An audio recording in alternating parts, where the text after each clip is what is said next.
So hello everyone, good morning and welcome back to this channel English Web Academy। जैसा कि हम daily यहाँ पे द हिंदू एडिटोरियल के वर्ड मीनिंग्स को पढ़ते हैं। डेली द हिंदू एडिटोरियल जो द हिंदू न्यूज़पेपर है उसके एडिटोरियल से सभी वर्ड मीनिंग्स को कलेक्ट करके आप यहाँ पे हर एक वर्ड के एटलीस्ट 3 से 4 साइनोनिम्स देखेंगे और एडिटोरियल से कुछ इंपॉर्टेंट इडियम्स एंड फ्रेजेस जो कि एग्जाम के पॉइंट ऑफ व्यू से काफ़ी इंपॉर्टेंट होता है। जैसा कि आप जानते हैं कि इंग्लिश के किसी भी सेक्शन में, जैसे कि आप किसी भी कम्पिटिटिव लेवल की तैयारी कर रहे हो, जैसे कि SSC, CGL, CHSL, CPO, steno, MTS, CDS, NDA, air force navy, जिसमें इंग्लिश सेक्शन से क्वेश्चन पूछा जाता है। तो इंग्लिश सेक्शन में 3 सेक्शन से क्वेश्चन पूछा जाता है, वोकैब, ग्रामर और कॉम्प्रिहेंशन। इस सेशन में हम वोकैबलरी डिस्कस करते हैं, वो भी द हिंदू न्यूज़पेपर के एडिटोरियल से, जो कि काफ़ी एकदम एग्जाम ओरिएंटेड वर्ड मीनिंग्स उसमें होते हैं। तो इसे ही हम यहाँ पे डेली डिस्कस करते हैं, इसे पढ़ते हैं। आप इसका पीडीएफ भी डाउनलोड कर सकते हैं। पीडीएफ डाउनलोड करने के लिए हमारे टेलीग्राम चैनल एडिटोरियल वोकैब्स 1 को ज्वाइन करें। इसका लिंक जो मैंने डिस्क्रिप्शन बॉक्स में डाल दिया है। पीडीएफ का फॉर्मेट यही होगा जो आपको यहाँ पे देखने को मिल रहा है। यहाँ पे आपको मंथली पीडीएफ वगैरह भी मिल जाता है और वेबसाइट भी विजिट करें, वहाँ पे भी बहुत सारे पीडीएफ आपको जरूर मिलेंगे। तो यदि आप इस चैनल पर नए हैं तो हमारे इस चैनल को जरूर सब्सक्राइब कर ले, वीडियो को लाइक कर ले, दोस्तों के पास भी जरूर शेयर करें। तो शुरू करते हैं और आज का एडिटोरियल देखते हैं। आज का एडिटोरियल का जो हेडिंग है वो है back in the game, quad and India's India US ties. तो यही इसका मेन थीम था और इसी से सारे वर्ड मीनिंग जो है मैंने कलेक्ट किया है। तो वर्ड मीनिंग को शुरू करते हैं, वर्ड लिस्ट आज का। तो फर्स्ट वर्ड से शुरू करते हैं। फर्स्ट वर्ड जो है वो एक, जो कि एक फ्रेज है, जो एग्जाम में बहुत ज़्यादा फ्रेजेस भी पूछे जाते हैं, इडियम्स फ्रेजेस। तो यह है back in the game phrase. इसका मतलब होता है वंस अगेन एक्टिव और able to succeed in something, यानी कि जैसे कोई वर्क कर रहा हो और उसके बाद डीएक्टिव हो गया, सुस्त पड़ गया हो, फिर से दोबारा से एक्टिव हुआ, एनर्जाइज हुआ उस काम को करने के लिए, तो उसके लिए यूज़ किया जाता है इस फ्रेज का बैक इन द गेम, यानी कि पुनः से खेल में आना या फिर पुनः से एक्टिव हो जाना किसी कार्य को करने के लिए।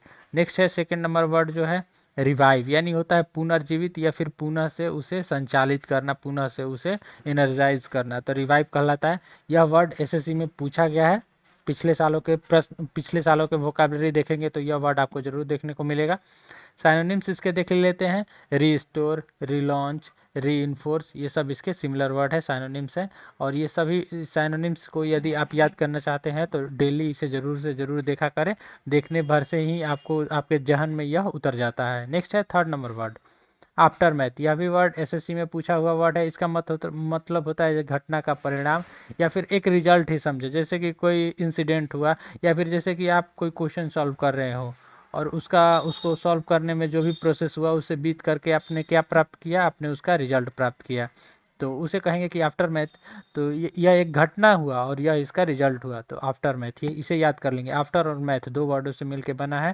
साइनोनिम्स इसका देखें तो रिपरक्यूशंस, रिजल्ट, इफेक्ट्स, यानी कि जो भी घटना होता है, कोई इंसिडेंट होता है तो उसका प्रभावी परिणाम कहलाता है आफ्टर मैथ।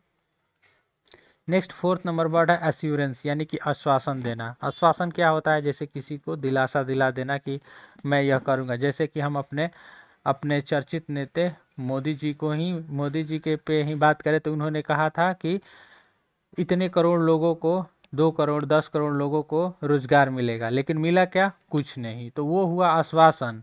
और एश्योरिटी, आश्वासन और एश्योरिटी, यानी कि एश्योरेंस और एश्योरिटी में किसी कोई प्रकार का संबंध नहीं हो सकता है, बिकॉज आश्वासन दिया जाता है वो हो भी सकता है नहीं भी हो सकता है। तो एश्योरेंस कहते हैं इसका, जैसे कि प्रोमिस, प्रोमिस किसी ने कर दिया, अब उसको पूरा करना ना करना उसके ऊपर डिपेंड करता है। सर्टेनिटी, गारंटी, गारंटी किसी ने दे दिया, पूरा करना ना करना उसके ऊपर डिपेंड है, तो ये होता है एश्योरेंस। और एक होता है एश्योरिटी, यानी कि एकदम निश्चितता जो वास्तविक में घटेगी, तो वो होता है। तो अब बढ़ते हैं नेक्स्ट वर्ड की तरफ। नेक्स्ट वर्ड है, यह एसएससी में पूछा हुआ वर्ड जो है, एक बार का पूछा गया था एसएससी में, टर्मोइल। टर्मोइल यानी होता है जैसे कि शोरगुल या फिर खलबली या फिर जैसे कि कहीं अप्रिय घटना की स्थिति हो जाती है, स्थिति जहाँ की थोड़ा कोलाहलपूर्ण हो जाती है, तो उसे कहते हैं टर्मोइल। साइनोनिम्स देखे इसके, डिसऑर्डर, एजिटेशन, फर्मेंट। या एजिटेशन वर्ड पूछा, एजिटेशन भी इसके साइनोनिम्स में मोस्टली पूछा जाता है, तो इस वर्ड को खासा ध्यान में आप रखेंगे। नेक्स्ट वर्ड है 50।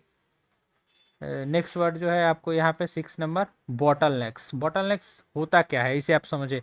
तो बॉटल, जैसे कि कोई एक बॉटल हुआ इस प्रकार से, और इस प्रकार से यह यदि कोई बॉटल है तो यह इसका नेक हुआ, यानी कि इसका गर्दन टाइप का हुआ, तो बॉटल नेक। तो यहाँ पे देखें तो यह भाग जो है वो पतला है, सरकरा है इस भाग के अपेक्षा और ऊपरी भाग के अपेक्षा, तो इसे बॉटल नेक कहा जाता है। लेकिन इसका वास्तविक अर्थ यहाँ पे क्या निकल के आता है, तो a situation that cause delay in process और सिस्टम, यानी कि वैसी स्थिति उत्पन्न हो जाना जिसके वजह से किसी कार्य में काफ़ी विलंब हो, काफ़ी लेट हो, तो उसे बॉटल नेक्स कहते हैं। यानी कि एक प्रकार से यह डिफिकल्टी है, तो इसे याद कर लेंगे। नेक्स्ट है 7 नंबर वर्ड ओवरकम। एसएससी का पूछा हुआ वर्ड ओवरकम है, यानी कि नियंत्रित कर लेना, किसी पे अपना काबू जमा लेना, तो उसे कहते हैं हम ओवरकम। सिनोनिम्स देखें तो कंट्रोल, सॉल्व, डील विथ, यानी कि उसे मैनेज करना, हैंडल कर लेना, क्या कहलाता है, ओवरकम। यह भी जो डील विथ है आपको यहाँ पे फ्रेज एक देखने को मिल रहा है, यह भी पूछा जाता है, तो इसे भी आप याद कर लेंगे। इसका मतलब होता है मैनेज करना या फिर हैंडल करना। नेक्स्ट वर्ड है 8 नंबर गैदरिंग्स। गैदरिंग यानी होता है क्या, लोगों का जमाव। जैसे कि एक जगह कहीं लोग, बहुत सारे लोग मिलके एक जगह इकट्ठा हो जाते हैं, तो उसे कहा जाता है गैदरिंग्स। यानी कि जैसे कोई धार्मिक स्थल हो गया, या फिर कोई नेता का भाषण रैली हो चल रहा हो वहाँ पे, या फिर कहीं भी जहाँ लोग बहुत ज़्यादा एक जगह जुट जाते हैं, तो उसे कहा जाता है गैदरिंग। तो इसका सिनोनिम्स देखें तो असेंबल। असेंबल यानी होता है इकट्ठा करना या फिर इकट्ठा हो जाना, तो ये तो सभी को पता है। लेकिन जो एक वर्ड यहाँ पे कांग्रेगेशन देखने को मिल रहा है, इसका मतलब होता है समूह। समूह मेनली होता है, लेकिन इसको एक अलग अर्थ में भी प्रयोग किया जाता है, पुजारियों का समूह, पुजारियों का समूह। और यह वन वर्ड सब्स्टिट्यूशन में पूछा जाता है। तो मेनली यह क्या है, समूह है, यानी कि गैदरिंग ही है, बशर्ते यह पुजारियों का समूह है। तो यह भी इसके सिनोनिम्स में इंक्लूड होगा, और यह वन वर्ड सब्स्टिट्यूशन में भी पूछा जाता है, तो इसके लिए इसे याद कर लेंगे। नेक्स्ट वर्ड की तरफ बढ़ते हैं। 9 नंबर वर्ड है स्टेबिलिटी, यानी कि स्थिरता। स्टेबिलिटी यानी कि स्थिरता, एकदम जो निश्चित हो, वो अपने रास्ते से ऊपर नीचे यानी कि डगमग ना हो, तो स्टेबिलिटी कहलाता है। साइनोनिम्स इसके देख लेते हैं, फर्मनेस, सोलिडिटी, फास्टनेस, ये सब इसके सिमिलर वर्ड है, साइनोनिम्स है। और यह भी वर्ड एसएससी में कई कई बार पूछा गया है। अब नेक्स्ट वर्ड है 10 नंबर, जो कि एक फ्रेज के रूप में यूज किया जाता है, इन पर्सन। इन और पर्सन दोनों जब मिलता है एक साथ, तो जैसे कि जनरली इसे फ्रेज के रूप में हम डिनोट करते हैं। किसी भी सेंटेंस वगैरह को पढ़िएगा, एडिटोरियल पढ़िएगा, तो आपको यह देखने को जरूर मिलेगा, विथ द पर्सनल प्रेजेंस और action of the individual specified, यानी कि जैसे किसी एक व्यक्ति के व्यक्तित्व को, यानी कि कहीं पे उसकी स्थिरता को दर्शाता हो, कि यानी कि उसका अवेबिलिटी है कहीं पे एक इंडिविजुअल के रूप में, यानी कि एक पर्सन के रूप में, तो उसे हम इन पर्सन फ्रेज से डिनोट करते हैं। नेक्स्ट है 11 number at the heart of. यह क्या है, एक फ्रेज है, यानी कि to be the most important part of something, यानी किसी भी चीज का एक मेन भाग। जैसे कि ह्यूमन हो गया, तो ह्यूमन का जो हार्ट क्या है, यदि हम हार्ट की बात करें तो इसे कह सकते हैं कि एट द हार्ट ऑफ, यानी कि यह एक मेन पार्ट हो गया किसी भी चीज का। जैसे कि घर हो गया, कोई होम हो गया, होम यानी घर, तो इसका जो गेट होता है, गेट, तो उसे क्या कहेंगे, this is the most important part of home, यानी घर ही, घर का दरवाजा ही नहीं रहेगा तो घर कैसा, तो उसे उस फ्रेज से डिनोट करेंगे eight the heart of. Next है 12 नंबर ब्रेक थ्रू। यह अभी जो है सीजीएल का 2020 का एग्जाम जो हुआ है, उसी में यह वर्ड पूछा गया था, ब्रेक थ्रू, यानी कि कोई महत्वपूर्ण खोज।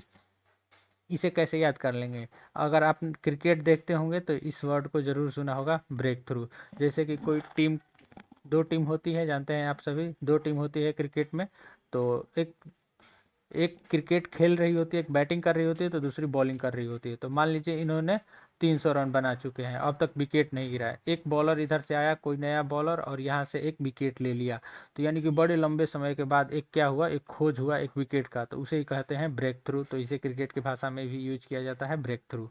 साइनोनिम्स इसका देखिए, डेवलपमेंट, स्टेप फॉरवर्ड, तो ये इसके सिमिलर वर्ड हो गए, साइनोनिम्स वर्ड हो गए। अब बढ़ते हैं नेक्स्ट वर्ड की तरफ। नेक्स्ट वर्ड है 13 नंबर क्रिटिसिज्म। यह वर्ड मैंने बहुतों बार बताया है, और यह बहुतों बार एसएससी में पूछा भी गया है। क्रिटिसिज्म यानी कि होता है आलोचना करना या फिर निंदा करना किसी का। निंदा करने का मतलब हुआ, इसका मीन्स हुआ कि किसी के पीठ पीछे या फिर उसके सामने उसकी बुराई उराई करना, क्या कहलाता है, क्रिटिसिज्म। यानी कि सेंस्योर इसका, रिप्रूवल और कंडेम इसका जो है साइनोनिम्स है। और ये जो क्रिटिसिज्म, सेंस्योर, रिप्रूवल और कंडेम, ये चारों वर्ड आपको हमेशा पूछा जाता है, तो इसे तो बिल्कुल भी भूलने की सोचना भी नहीं है। अगला वर्ड है 14 नंबर प्रिवेंटिंग, यानी कि रोक देना, किसी को स्टॉप कर देना। कोई कार्य कर रहा है, जैसे कोई वर्किंग प्रोसेस में है और उसको क्या किए, रोक दिए, बाधा लगा के उसको रोक दिए, तो क्या कहेंगे, प्रिवेंट कर दिया, यानी कि मुझे कार्य करने से कोई रोक दिया। साइनोनिम्स इसका avert, stop, fend off. Fend off जिसे कि फ्रेज के रूप में यूज किया जाता है और इसका भी मतलब होता है स्टॉप, यानी कि प्रिवेंट। नेक्स्ट वर्ड है यहाँ पे 15 नंबर कन्फ्लुएंस, यानी कि संगम। जैसे कि कई एक जगह पे कई चीज़ों का मिलन होता है तो उसे संगम कहता है। जैसे हम इलाहाबाद की बात करें, इलाहाबाद में क्या है, आप सभी जानते हैं, एक तरफ से गंगा नदी आती है और एक तरफ से यमुना नदी आके इसके पैरेलल में यहाँ पे मिलती है, किससे, गंगा नदी से। तो यह क्या हुआ, यह संगम हुआ, किसका, गंगा और यमुना का संगम हुआ। तो ये हुआ वर्ड। नेक्स्ट है इसका साइनोनिम्स, यहीं पे देख ले, मीटिंग और कन्वर्जेंस, यानी कि एक जगह चीज़ों का मिलना संगम होना कहलाता है। नेक्स्ट है 16 नंबर वर्ड है ऑन द हिल ऑफ। यह भी एक फ्रेज के रूप में इसे यूज किया जाता है। फॉलोइंग क्लोजली आफ्टर, यानी कि इसका जो एक्चुअल मीनिंग हुआ वो हुआ डायरेक्टली बिहाइंड। तो इसके लिए हम इसका यूज करते हैं डायरेक्टली बिहाइंड के लिए on the hill of phrase का। अब बढ़ते हैं नेक्स्ट वर्ड की तरफ और नेक्स्ट वर्ड है हमारा इंटेंशन। तो इंटेंशन के बारे में तो सभी लोग मोस्टली जानते ही होंगे। इंटेंशन क्या होता है, इंटेंशन यानी कि एम या अभिप्राय। आप यह वीडियो यदि देख रहे हैं तो यह भी इसके पीछे भी कोई ना कोई रीज़न होगा आप क्यों इस वीडियो को देख रहे हैं, क्योंकि आपको वोकैबुलरी याद करना है, वोकैबुलरी चाहिए होगा आपको। तो इंटेंशन यानी वही हुआ अभिप्राय या फिर इरादा क्या है आपका, एम, पर्पस, इंटेंशन। और वोकैबुलरी क्यों पढ़ रहे हैं, तो सक्सेस के लिए, जॉब के लिए आप पढ़ रहे हैं। तो ये हुआ इंटेंशन, किस लिए, जहाँ रीजन जो बताता है तो इंटेंशन कहलाता है। नेक्स्ट है 18 नंबर फ्लीट। या वन वर्ड सब्स्टिट्यूशन में एसएससी और कई सारे एग्जामों में पूछा गया है कि a group of ship sailing together, यानी कि जिसे हिंदी में कहा जाता है बेड़ा, जहाजों का बेड़ा। जहाँ एक से अधिक जहाज बहुत सारे एक ग्रुप में हो रह के चलते हैं, पानी के जहाज, उसे कहा जाता है fleet, A group of ship sailing together. तो इसे आप याद कर लेंगे। नेक्स्ट है 19 नंबर कोerसन, यानी कि जोर जबरदस्ती करना, किसी से जबरदस्ती करना कहलाता है कोerसन, यानी कि कंपल्सन, कांस्टेंट, ये इसके सिमिलर वर्ड हो गए साइनोनिम्स। और नेक्स्ट इसी से रिलेटेड संबंधित एक वर्ड है विगोरोसली, यानी कि जोरदार ढंग से, यानी कि एकदम पूरे पावरफुल तरीके से। तो यहाँ पे साइनोनिम्स में इंक्लूड भी है पावरफुल, फोर्सिबली, स्ट्रांगली, यानी कि क्या हुआ, ताकत से कोई काम करना क्या कहलाता है, ताकत से, ताकतवर होकर कोई काम करना विगोरसली कहलाता है, यानी कि जबरदस्ती करना भी